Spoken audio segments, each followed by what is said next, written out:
ఢిల్లీలో ఆమ్ ఆద్మీ ప్రభుత్వం ముక్కలు కాబోతుందా? ఆమ్ ఆద్మీ ప్రభుత్వం కూడా పడిపోబోతుందా అంటే అవుననే సమాధానాలు వినిపిస్తున్నాయి. ఆమ్ ఆద్మీ పార్టీకి సంబంధించిన మంత్రి నిషిత ఇందుకు సంబంధించిన ఒక కీలక ప్రకటన కూడా చేశారు. త్వరలో ఢిల్లీలో రాష్ట్రపతి పాలన వచ్చే అవకాశం ఉందని ఆవిడ సంచలన వ్యాఖ్యలు చేశారు.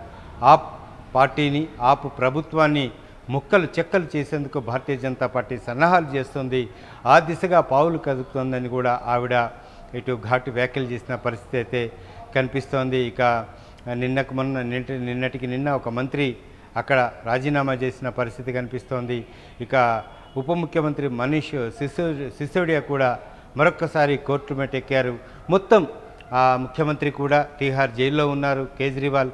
ఈ పరిణామాలన్నీ చూస్తే గనక ఆప్ ప్రభుత్వానికి ఢిల్లీలో కాలం చెల్లిందా అంటే అవుననే సమాధానం కూడా ఈరోజు మంత్రి ఇచ్చిన ప్రకటనతో తేటతెల్లం అవుతున్న పరిస్థితి కనిపిస్తోంది.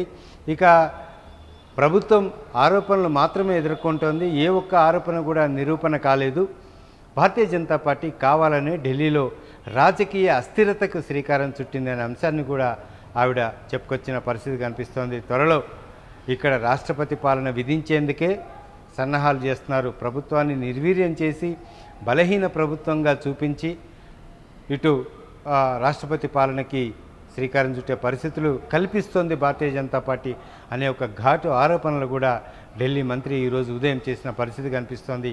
ఇక మంత్రి చెప్పినట్టుగానే అక్కడ ప్రభుత్వం నిర్వీర్యమైపోయి బలహీనపడిపోయి ఇక ఏ సమాధానం చెప్పలేని పరిస్థితిలో ఉంటే గనక రాష్ట్రపతి పాలన వైపే మొగ్గు చూపుతారు. కాబట్టి లెఫ్టినెంట్ గవర్నర్ ఏం చేస్తారు, అక్కడ ఎలా చెప్తారనే దానిపై కూడా, ఎలా స్పందిస్తారనే దానిపై కూడా ఇటు మొత్తం వ్యవస్థ ఆధారపడి ఉంది. అంటే ఎందుకు ఈరోజు ఢిల్లీ మంత్రి ఈ రకమైన ఆరోపణలు చేశారు, దీని వెనక ఆధారాలు ఏమైనా ఉన్నాయా అనే కోణంలో కూడా ఇటు సమాచార సేకరణ జరుగుతున్న పరిస్థితి అయితే కనిపిస్తోంది.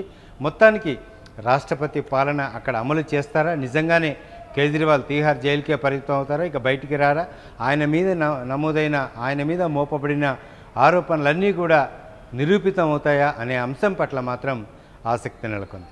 కెమెరా పర్సన్ రాజాతో హరికృష్ణ, వన్ ఇండియా తెలుగు, హైదరాబాద్.